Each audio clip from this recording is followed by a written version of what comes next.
Buenas tardes, estamos en el directo hoy que organizamos con el Festival Panorànic desde Fotocolectania. Tenemos a Kurt Caviezel y a Joan Fontcuberta y esta actividad es una colaboración de nuestra fundación con la programación de Panorànic de 2020 que sabéis que se está desarrollando tanto en Granollers como en Barcelona desde hace ya unas semanas.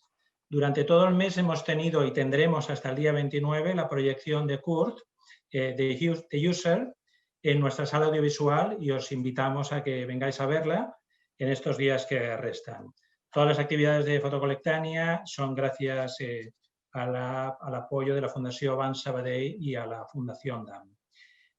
Joan, Kurt, thank you very much for being with us today. And I'm sorry, I have the presentation in Spanish. Okay? Os presentaré a los dos una breve presentación y avisar a todo el mundo de que, lógicamente, la actividad será en inglés.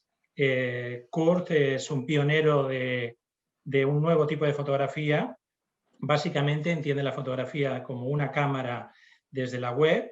La pantalla de su ordenador es el visor, un ratón y el disparador, y las cámaras de red de todo el mundo son sus lentes. Durante 19 años, desde su estudio de Zúrich, él ha estado monitorizando decenas de miles de cámaras de vigilancia y ha compilado un archivo de más de 5 millones de imágenes, clasificándolas en patrones y sujetos recurrentes. Esto es de lo que hoy posiblemente con Joan hablarán y hablarán mucho.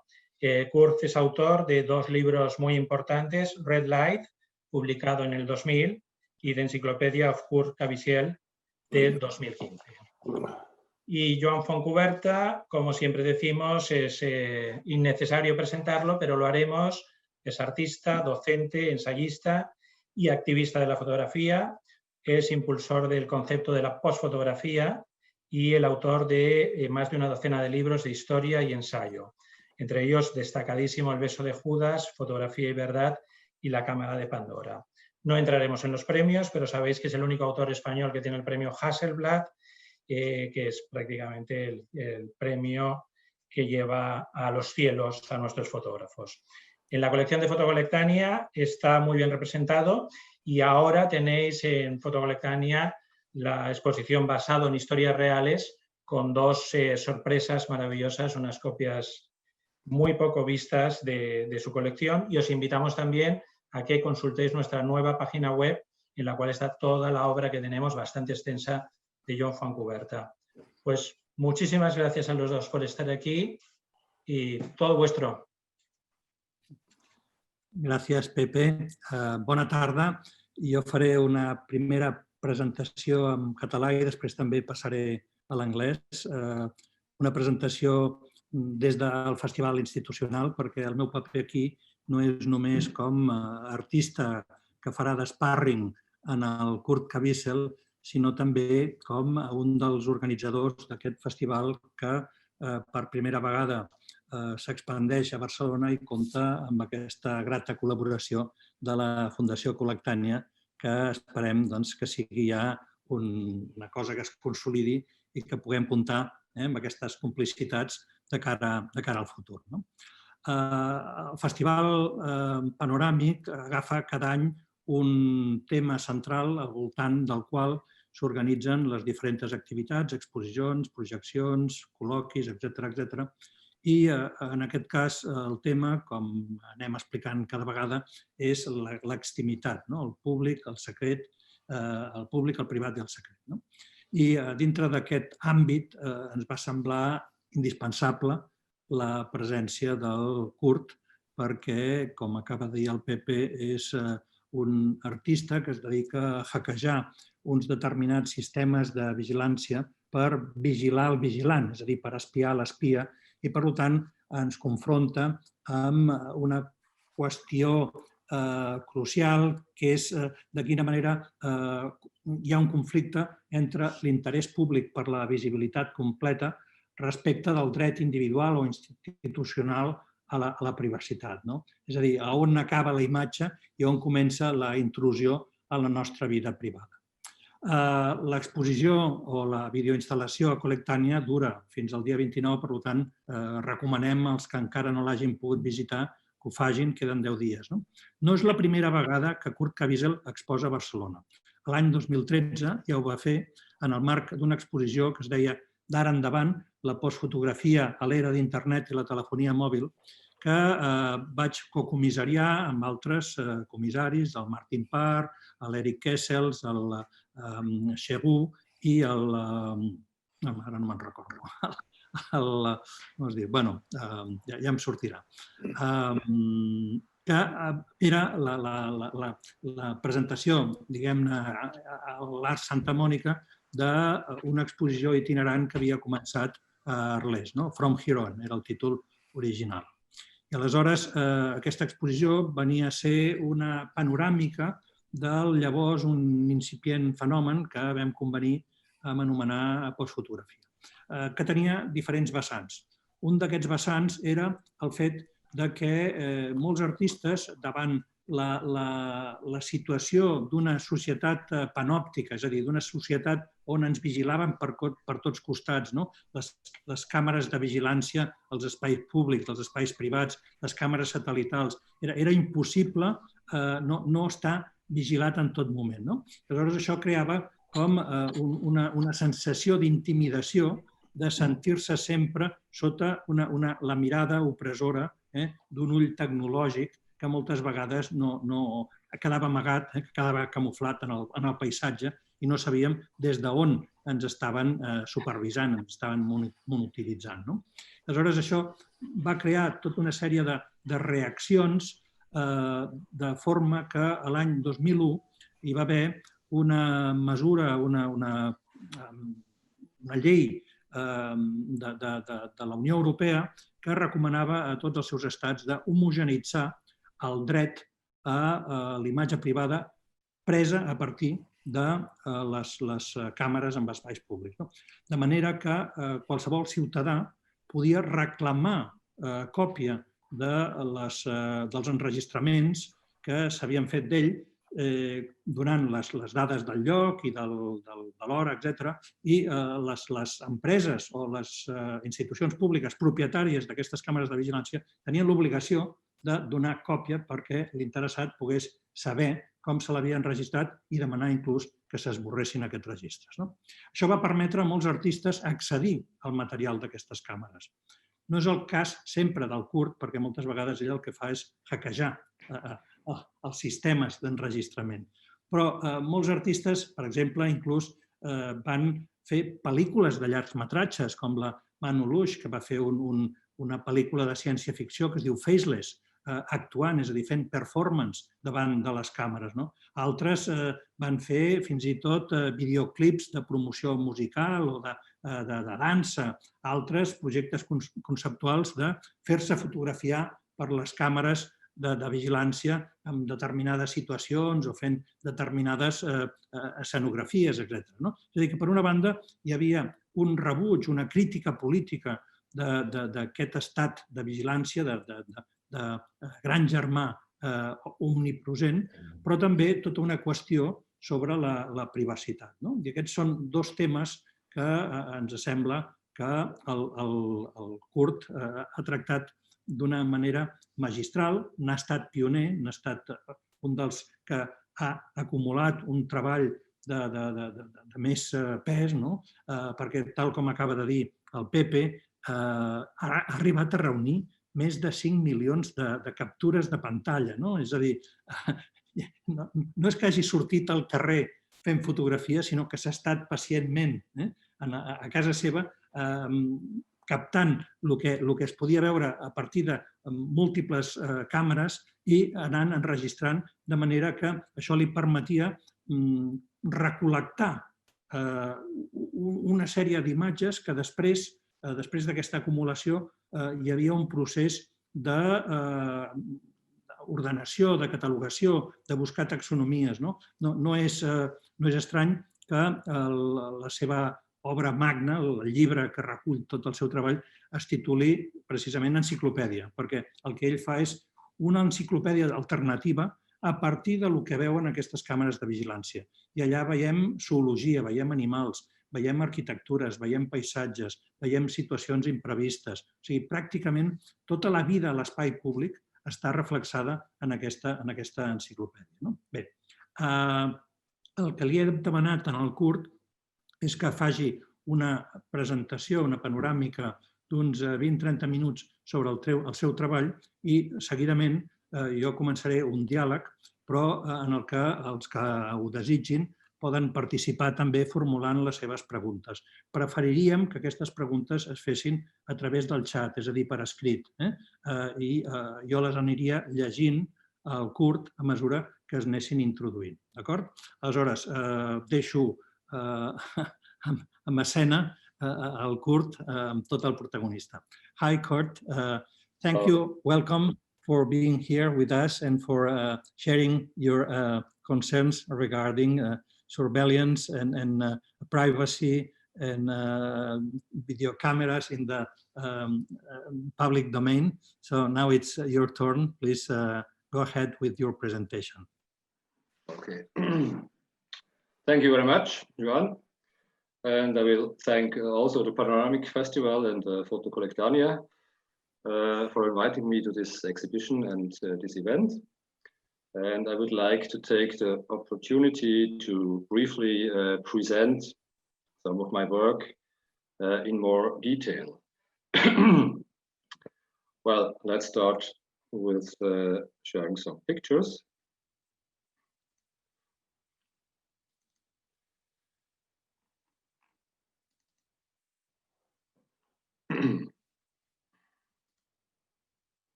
So, generally, what am I doing? For 20 years, I have been photographing the world using publicly accessible webcams. Well, more or less publicly accessible, but more about this later. During this time, more than 5 million images have been collected in my archive. Basically, I understand the web as a camera, as my camera. The local screen assumes the rule of the viewfinder. The mouse operates as the trigger, and the netcams becomes the optical device. So this camera is huge. Camera lens and camera viewfinder operate separately, different to a conventional camera, of course, sometimes continents apart. Camera lenses are embedded in a private or public environment. The lenses stare at the incidents outside wind and weather, fauna and flora, inside being exposed to the impertinences of private cam users, behaving always with integrity. It is the world itself that plays to the gallery.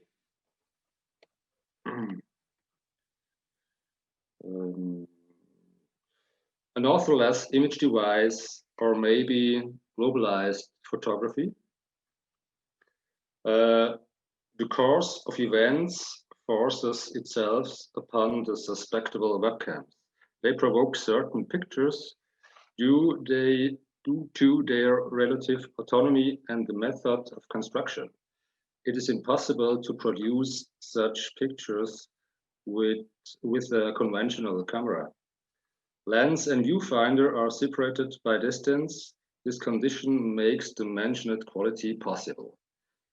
Netcams are representative reporters embedded in the course of events, and they report on everything.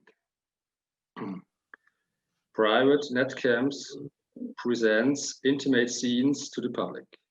They probably serve as a sort of communication and ideally blend into the everyday life of the inhabitants.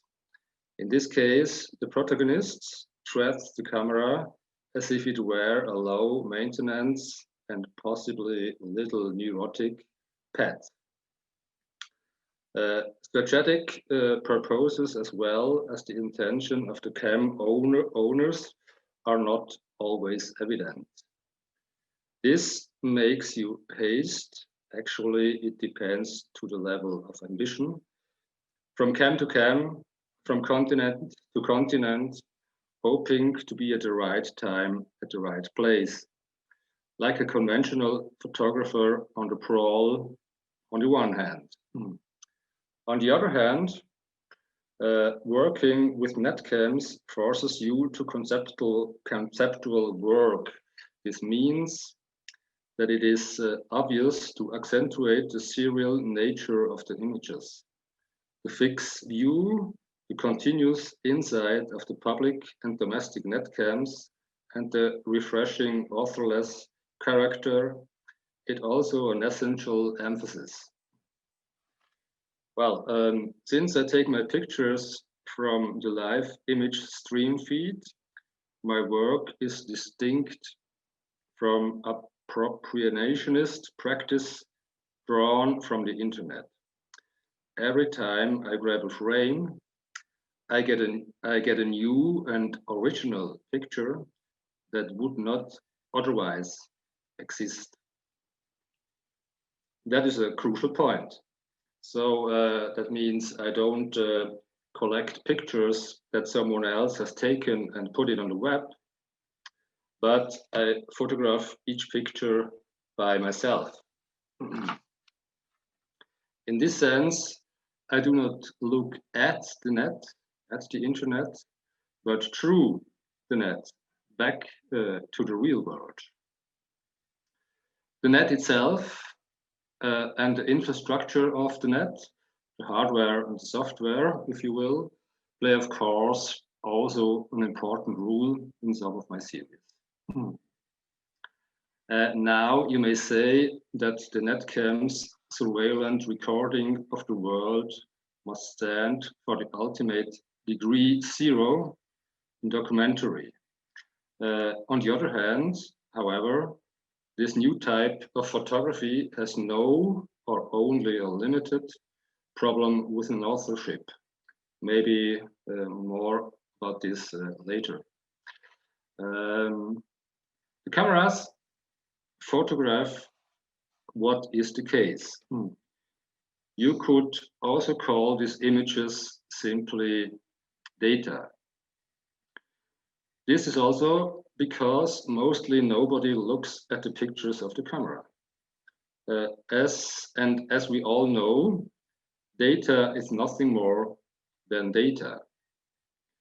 We have to interpret this data, at least until algorithm can do that, what is already happening in simple and more or less stupid areas.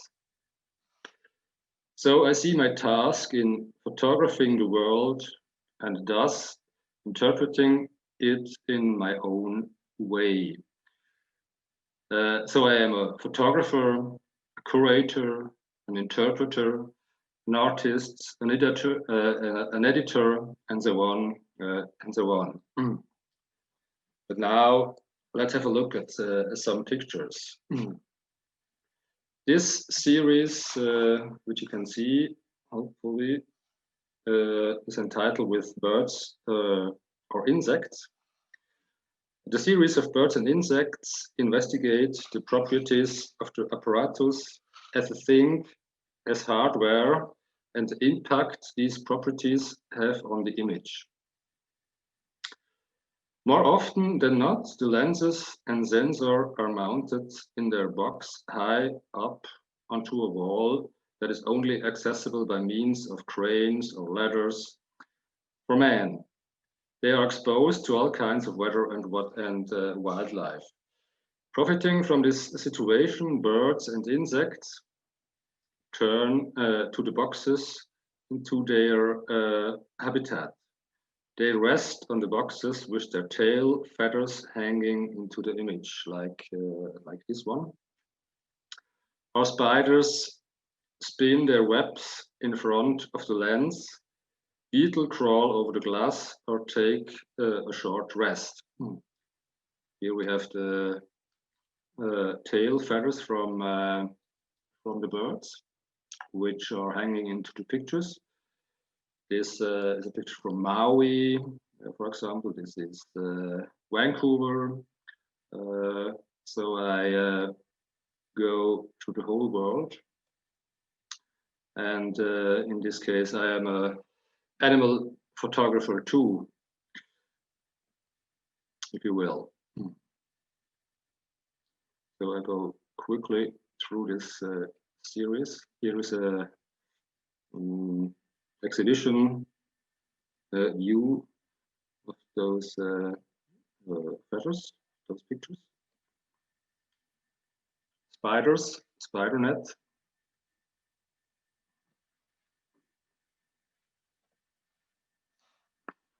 You know, some cameras they switch until it will be dark into infrared, and that's why the spider net appears so bright.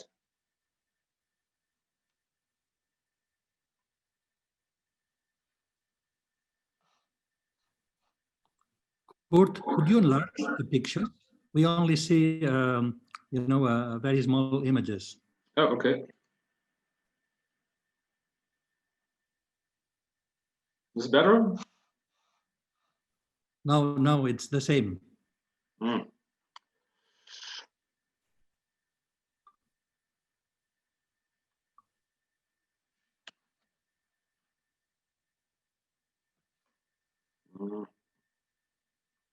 Well, I have enlarged the screen. Do you have double screen? Double screen? I mean that we see the full light table with all the teeny images, but not really a large picture. Ah, okay. Sorry.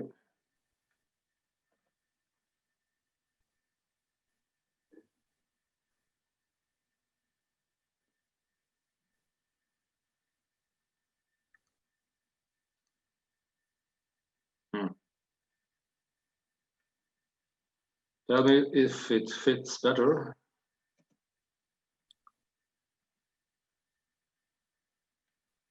You don't see single pictures? No, no, I mean, you're not sharing single pictures. You are sharing the full screen. Okay. So we are access to the full desktop in your computer.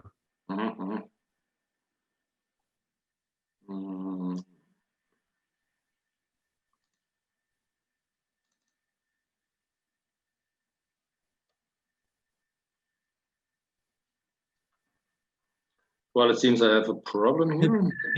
Excuse me, try to get back. Don't share the screen and start again sharing the screen. Yes.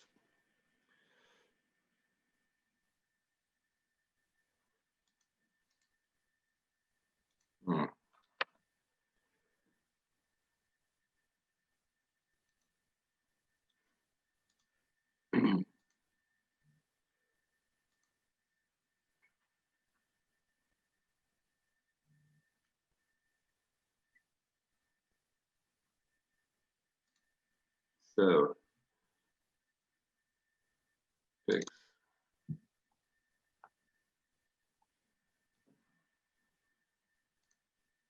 So you should quit sharing a string, quit sharing a screen, and then open the picture, enlarge the picture, and share again the screen.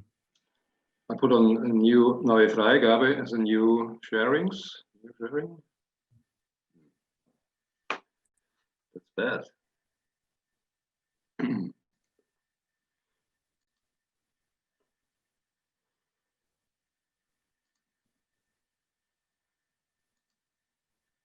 Okay. Now open the picture and share the screen again. Okay. Yes. Okay.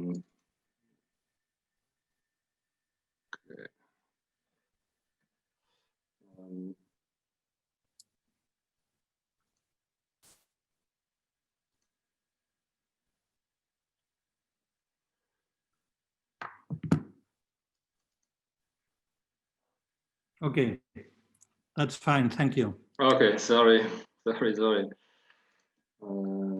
So, better? Yes, go ahead. Okay. Yeah, the spiders net. Some cameras switch into the infrared if it gets darker, and so we can see this spider net quite bright. This is from around the world, like I said. I go quickly through this. I like if the pictures are have some layers inside. I like these device departments in the pictures. Behind in the foreground, you see this spider net, and behind this wooden things, and that's quite surprised if I get those pictures. And as I said, you have to be on the right camera at the right time if you looking at the world through webcams to get pictures like this.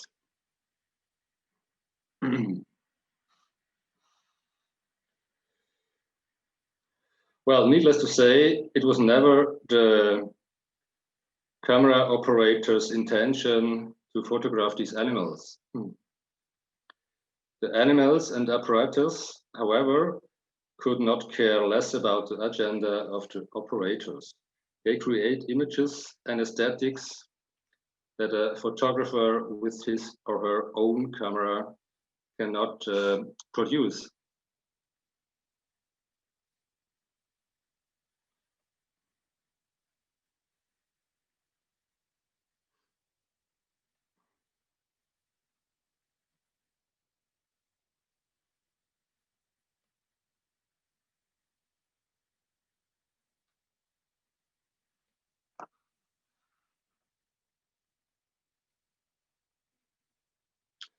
Here we are in Chicago.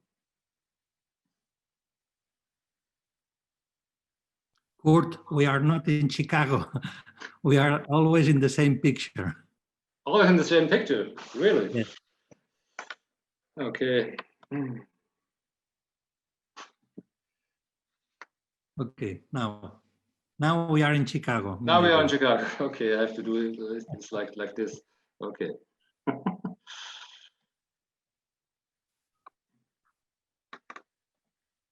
That's quite tricky. But what about accidents? Can you talk about this kind of obstruction? I mean, the fact that this is unexpected. No, how you get them? Yeah, there's you have to to look it for. Well, I walk through the net every day. More now, not so often like before, but I go to the net every day. And if you're lucky, you will get the pictures like this. And it's about doing. It's just work. But I say it's a computer job like so many in our times. And you can't provoke those pictures. If an insect will take a rest on a lens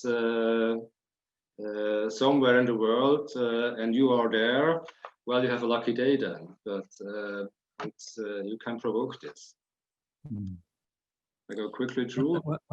What's your way of working? I mean, this is not chance. You probably record a full length of webcam operating, and then you choose the frames which are more interesting in terms of what's going on. Yeah, I have my favorite cams, of course, and sometimes I know on which cam probably will appear an insect, often nearby by a lake or something like this. I open in my sessions, I opened 50 or 60 or 70 or over 100 or 200 tabs in my browser, and I have to reload the camera image to get those pictures. And if I push the refresh button, the new picture will appear. And if you have luck, then we'll take an insect rest of the lenses of the lens, and I can get them. But it's of course it's only work. And my next series, maybe the self-portraits. It's a little bit ironic, the title, but the self-portrait series shows pictures from net cams mounted on streetlights, roofs, facades, etc., which photograph themselves, respectively, their own shadow. And you have to see that you can see the shadow of the camera on these pictures, which take these pictures in this time. So that is more or less the representings of yourself or your camera in the world outside, and I call this self-portraits because that's the only way to see myself in the world like this. And I am on every edge of the world and can see myself. We are in Asia,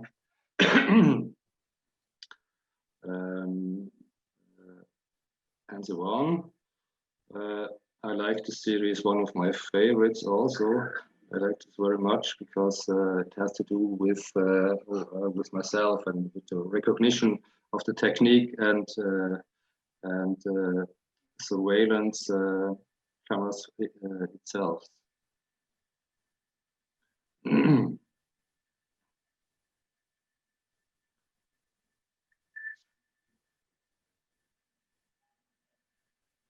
So that represents my huge camera. You can see here, and this one too.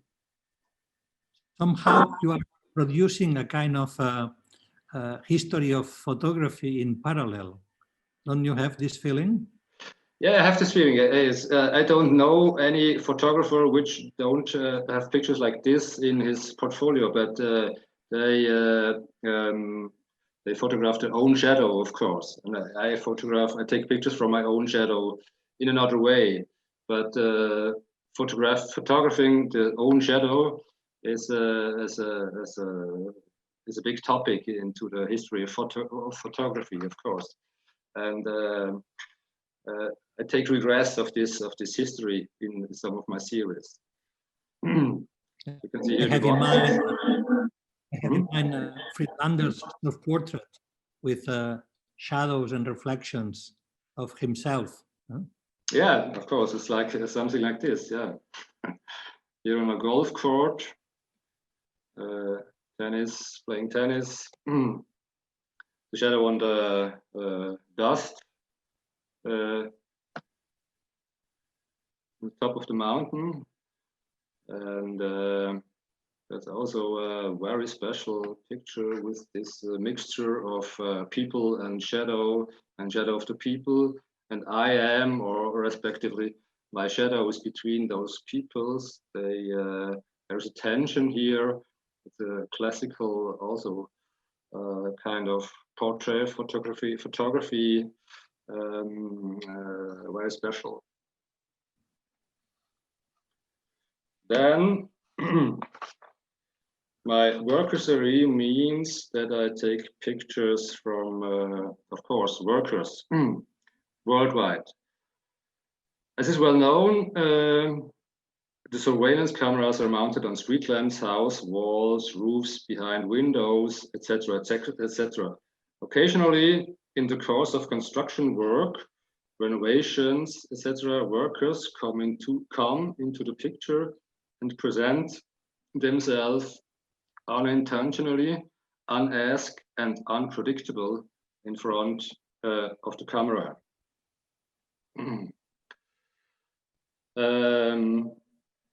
So I was on the right surveillance camera and the right time and photographed the workers like this.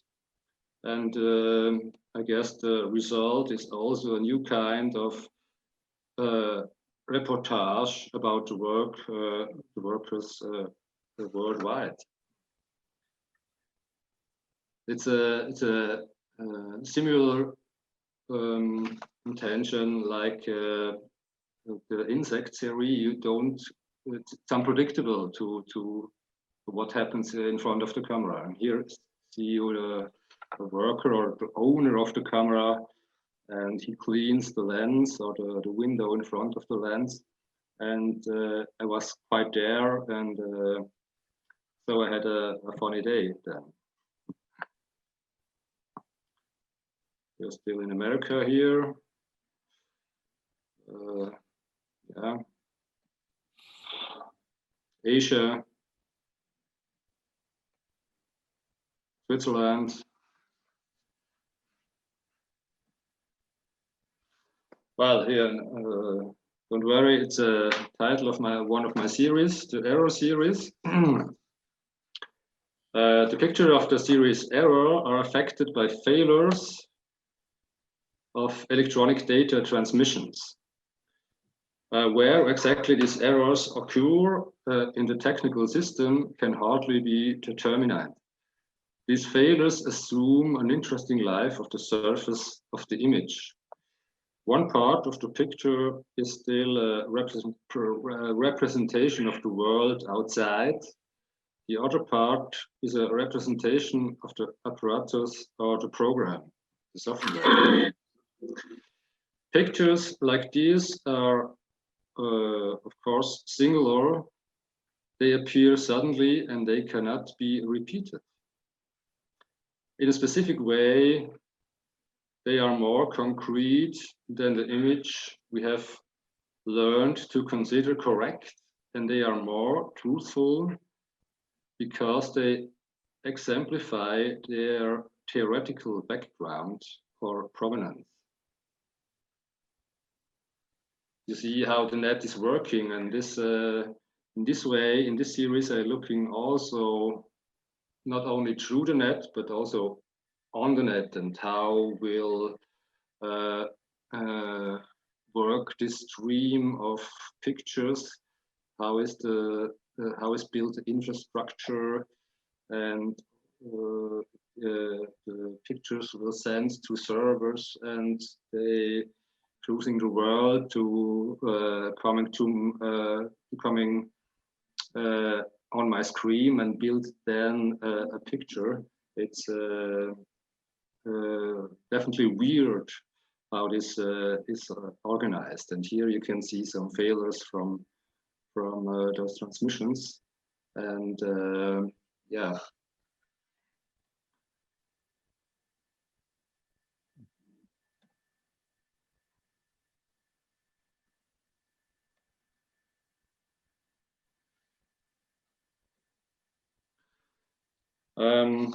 Next series called No Video, and it happens that netcams are out of order for some reasons and therefore do not send live pictures to the net. In such cases, the camera operators switch an error message to the network instead of the live image. For example, this one. I hope you can read the text on the pictures.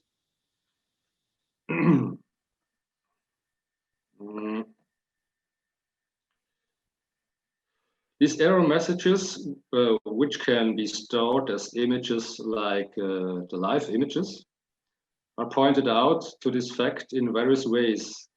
Sometimes sometimes simply, sometimes extensively, sometimes with a picture deposited, and sometimes only as a text image. But there are also, of course, images for me.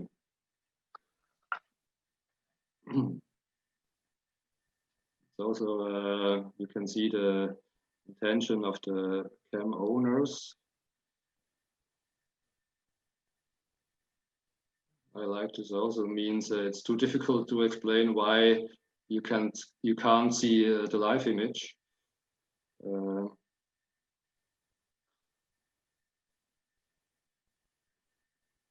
This is the clear message.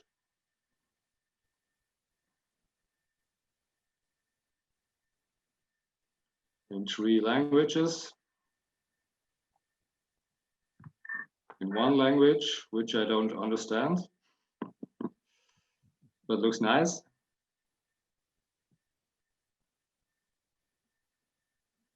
And why this picture behind is, I have no idea, but it's under construction.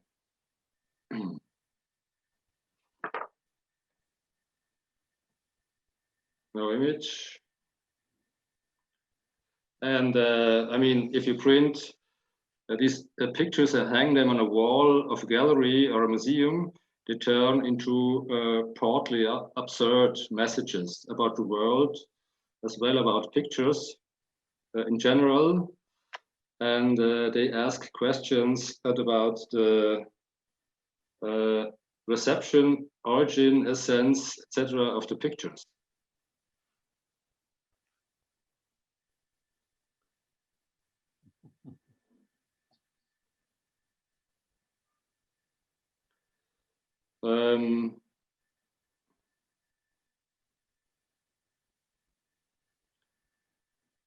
Please don't steal our image. It's quite nice. Oh, how you feel about that? This is for you. I don't steal pictures. I make pictures. Image stolen. Too late. This is also nice. I like this too. Please knock it off. This is spelling. This is not a live picture. It looks also great. This is a poor picture. And yeah, goodbye. Thank you for watching so often. This image is no more available. A framed photo with the simple message "kein Bild," no picture on it, immediately spreads out a whole catalog of questions, completely unintentionally by the camera owners. So I want to see the look on my book. The Encyclopedia of Kurt Caviezel is a compendium of 3,000 pictures, I guess. And from A to Z, like encyclopedia has to do, which the same form, the same pattern of pictures in the presentation form. And I categorized those pictures by topic. Here are the birds, here are the blinds, the drops, etc., etc. This, like I mentioned, from A to Z, and for me, it is also a sketchbook for ideas and how you can look at the world and to develop the ideas further, and so on and so on. Here are the insect sites. So you have time for more series, or yeah, you can. It's a new one, public hiding. I go quickly through it. Usually the purpose of installing webcams is to share information with the world, be it by showing the beauty of a place, to inform drivers about traffic situation, for surveillance purposes, etc. Recently, however, it can be observed that that there are pictures that hide certain sensitive areas. You see here those red squares. That's a new development in the surveillance mode of the cameras. That some parts are some sensitive areas are behind bars and pixelations, covered with bars and pixelations or pixels, or soft focus like this, in order to make these areas unidentifiable, or you can see what is under these things. Individuals as well as companies or administrations have filed complaints with webcams operators demanding that they mask sensitive spots. So they are all pixelated, those, and I cut it out and print it on other pictures. So it's handmade also. You can see this these black squares, which will hiding the houses from the viewers. That's a very really specific and a little bit weird technique nowadays. And if you only look on these bars, it's a new it's kind of architecture architecture of surveillance, and it's about law. It has to do with law, and on the surface of these pictures, they huddled together those different layers of pictures. You have the Matterhorn here with those black bars. It's a new one. How close do you feel from surrealism, in the sense that you go for found pictures, and surrealists were going for those objets trouvés, found objects? I mean, somehow the procedure is the same, technology is different. How you feel about that?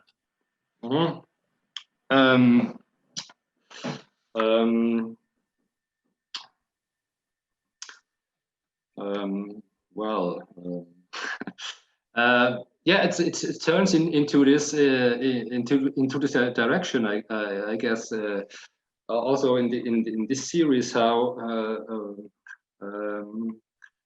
the question is also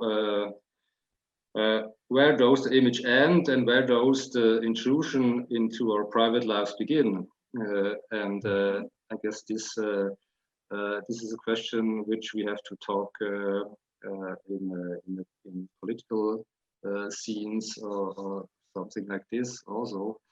But I can watch that more and more interventions into the picture will take place now, like this one, and it's of course it's a kind of surrealism which take place. Those things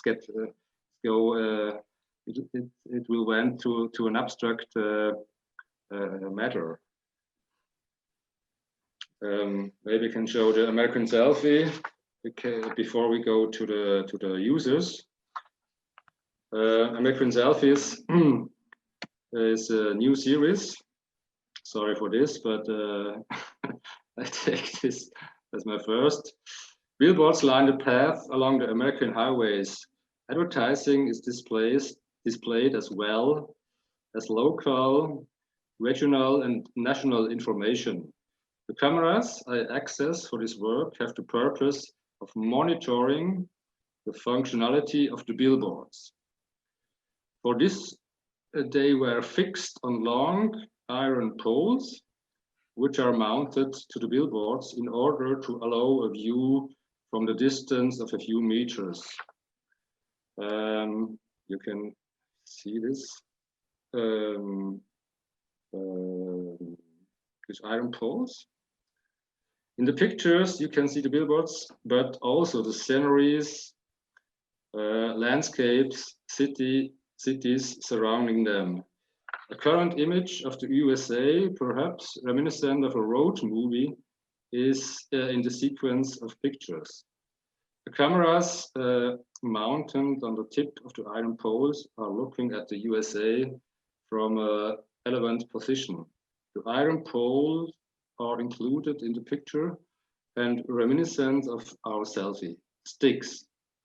And that's why the title American Selfies is almost obligatory in this habitus or arrangement.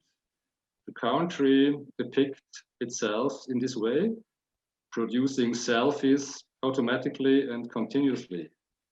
If you want to understand a country, you have to look at its advertisings.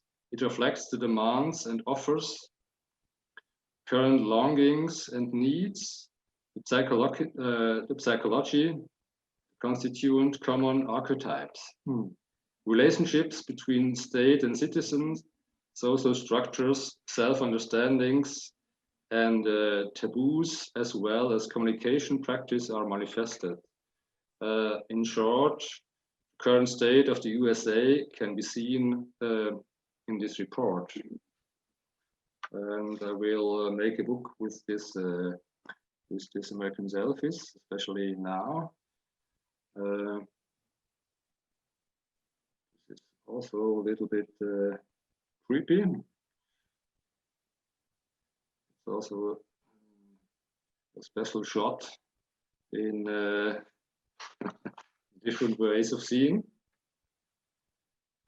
This is a remarkable picture with this typical American life, this wolf outside in the wilderness, and so on and so on. And here comes a bird looking into the camera. It will fit also to the birds series, of course, and a lot of things about make yourself great. And so I like also these pictures if they are the rain is in front of the glass. Okay, go quickly through this, and then we came to the masks, to the user series, maybe. Good.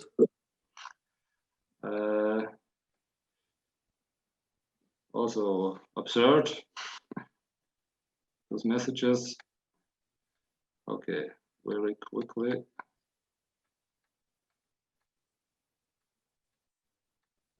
Here, if you need a funeral, only cremation costs $750 in America.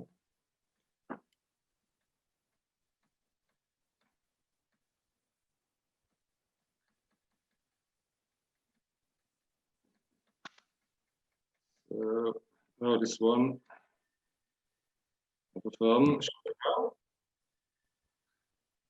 Family shooting in a special way. It's impossible. This is one for me. The other is in control.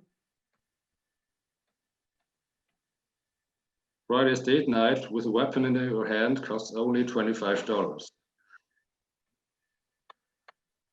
So this is great.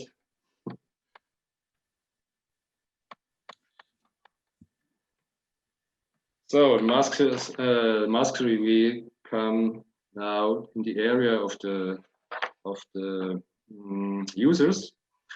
This is a special. This mask series is a department of the user series, and webcam software on home computers offers the opportunity to calculate graphical symbols or objects, heads, glasses, hairstyles, frames, and entire landscapes into the transferring image, kind of augmented reality.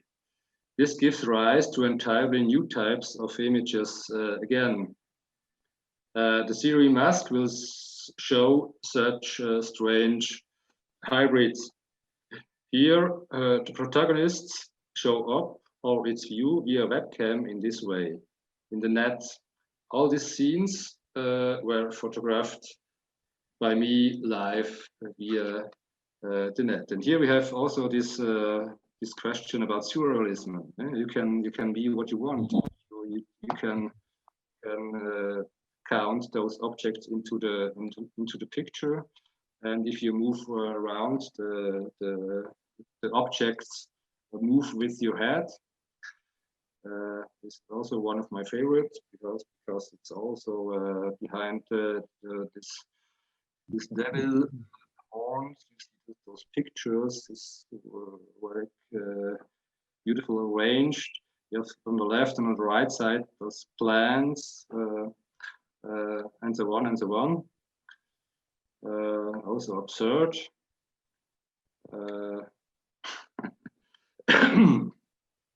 Kurt, how you have access to these images? Because this is not, yes, this is not in the public space. I mean, these are not publicly accessible webcams, but they these are private situations. Yes. How you they are also they were also publicly accessible, but before all those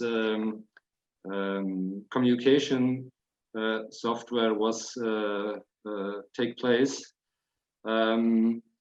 before Skype and Zoom and all those things was invented, there were only little programs from the webcams manufacturer, little software. If you buy a new webcam, you can click on a link, and this link has created a little website with a specific URL address. And the idea was that you can share this URL address with your friends or whatever. And on this web page, in the middle of them appears your picture, your live picture, and surrounded by advertising, of course.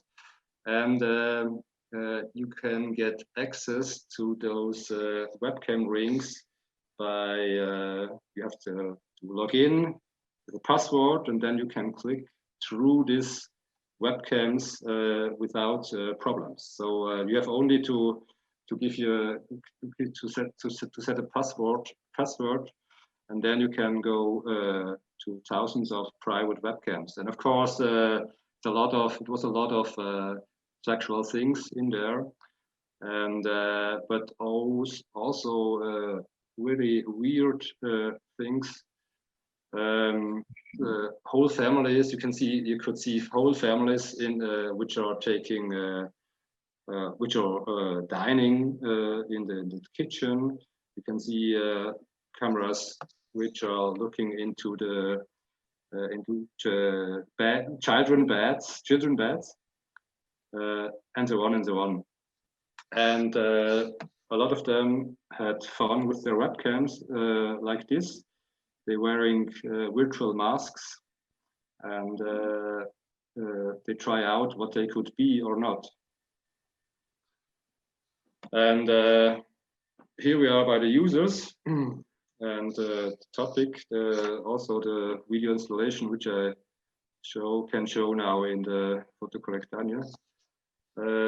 It's the same thing to have access to those webcams. So you have to look, and then you can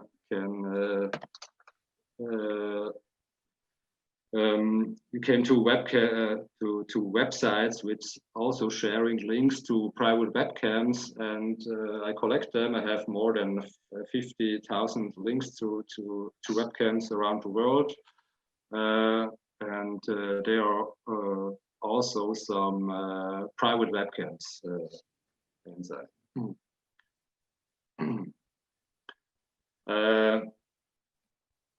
The users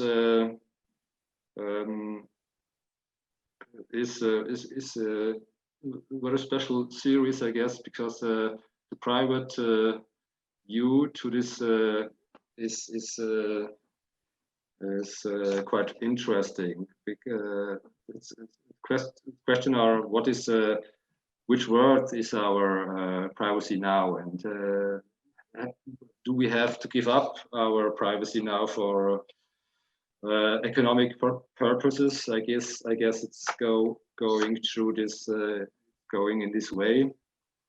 It's quite a lot of questions inside the series. You can see maybe at the phases that we are changing continents, and I have no idea actually in which part of the world they are living. Some people has written besides the picture where it is, but you can't. But it's not always true, of course, because I looked on a webcam and there was written New York City, and I think, okay, that's cool, New York City. Then I had the view through the window of this apartment with this person, and it's getting darker. And at my place in Zurich, it's getting darker too. So it was impossible that it was New York. Maybe it was my neighbor or whatever. So I have no idea in which part of the country of the world are living those peoples. But I think it doesn't matter.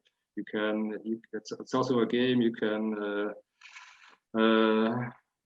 look at the pictures and then say, oh, this is this country, or that's typical this, but it's dangerous.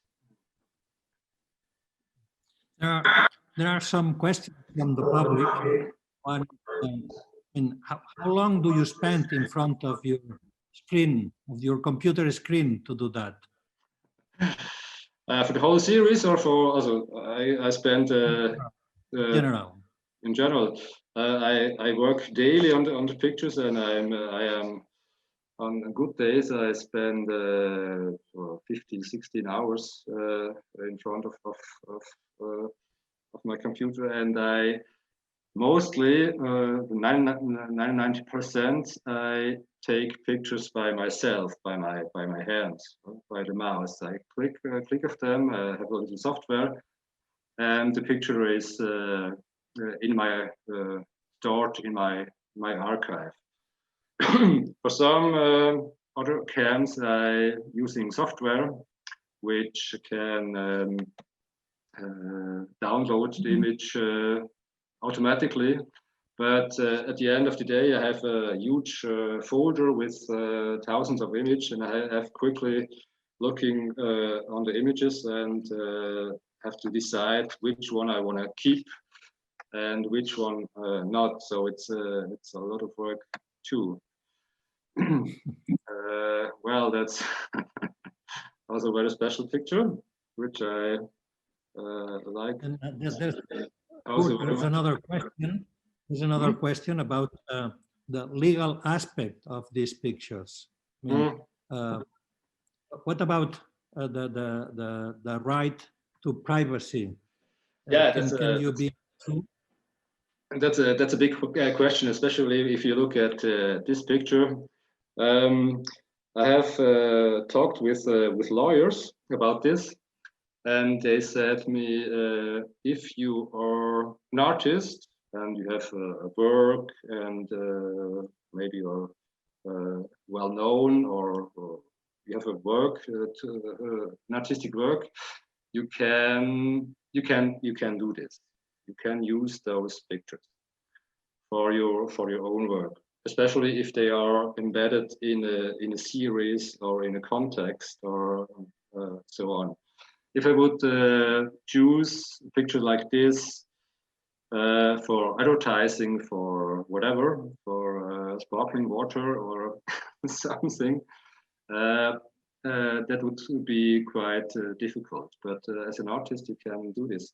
It's also it's a gray zone, this kind of photography, of course. But it's a lot of law questions. For example, if a lawyer will climb is the right word? Climb? Yeah. Showing you in court. Yes. Then in which country will the trial take place? In the country of the my country, or in the country in which the server the picture has stored, or in the country the protagonist is living, or it's a question that it's not.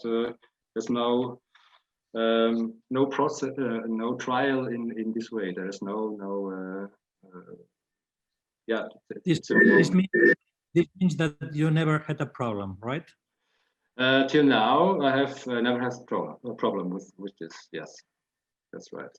Even with published photographs, I mean, not only the ones you are exhibiting, but in publications. I mean, for instance, when you do a book, the publisher requests a document in which you grant the right to reproduce that picture. Mm-hmm. No, also no problem till now, because that's they all over the world, the protagonists here, the models, I take them, and they another big thing, another crucial point for myself is they put itself for free into the net. I don't hack those cameras. They switch the camera on the computers off on, and they streamed themselves into the net. And it's another. If I would hack those cameras, I guess that would be another. That would be a problem. But they do it for free for any reasons. But it's not up to me to ask them whether I can use those pictures or not. But they do it by free will. There's another question from the public. Mm-hmm. These seem to be endless projects. And there's someone asking, when are you certain a collection is complete? It depends which series. I made in 2005 till 2010 a series in Norway, which was a camera looking on a bus stop. And I grabbed pictures I have chosen pictures in which one person is waiting off the bus, and on the left is a billboard with an advertising. And I choose those pictures on which the person is on the same place and the advertising is changing. And I made a series about 40 pictures. And one day I came back to the camera, and the camera was moved to another angle. And so it was not up to me, but the worker goes up to the camera and moved slowly on the side, so that the series was finished there. It was not up to me to do this. And by the users, it's I have to tell myself that I now have enough images, and or often I have more as enough images, and then I come to an end, and I make an exhibition or a publication. But maybe it will then it will follow a publication with the title Volume 2 or Volume 3 or Volume 4, and so on. It's also ongoing research about the world. And the installation, the video installation you present in Fotocolectania, it's custom made, or it's the final form that you are exhibiting everywhere? I mean that this is specifically created for Panoramic Festival and Fotocolectania, or it's a kind of finished body of work that you present the same way everywhere? No, that is especially made for Fotocolectania. this video. Besides this, as I mentioned, I wanna publish a book about the uses, which is another form which allows me to look on the uses on another way. And for Fotocolectania, I have chosen this form because it's like a dia show in the early years. If you come back from the vacation and then you invited your neighbors to look at your vacation pictures. I like this form that one picture follows by the next, and so you can go through this pictures slowly, and it comes to an end, and it's going further and further, and you traveling through the world, and on another layer you're traveling to yourself, because you can recognize yourself into some pictures, into the behaviors, into your own history, and it's for I guess for every situation you have you will find some pictures. And this flow of pictures is also a flow on the net. I find it on the net because webcams will continuously stream pictures into the net in different times. Most cameras you have to refresh the camera, and then a new picture will appear before it's vanished, and the next picture will appear.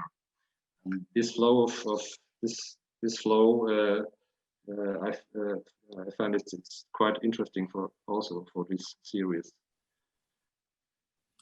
And we are running out of time. I would like to ask also, which are your forthcoming projects? What are you doing now? I'm doing now. Looking for new cameras. I have in my suitcase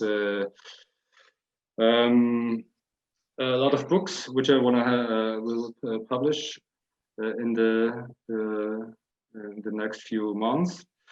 And I am occupied with this work, but of course I will do every day looking for new cameras and walking through the world also every day and take pictures, and who knows what I will get there. And finally, how can we be sure that you are not hacking our computers and you are stealing our pictures? Well, it's a technical problem. I'm not a hacker, but I know some little tricks. But it would be nice. As I mentioned, the webcam rings they are disappeared. And now I have to use software like Skype or Zoom like this. And maybe in one of my next books you will also appear in one picture. Be aware of this. Okay, I don't know if anyone in the public has any other question. Otherwise, we are going to shut down here. And thanks again, Kurt, for being with us. Gràcies a Fotocolectania per fer-nos lloc, hospitalitat a la seva programació. Bona nit a tothom i fins les properes. Auf Wiedersehen, Kurt. Thanks. Bye. Thanks. Bye.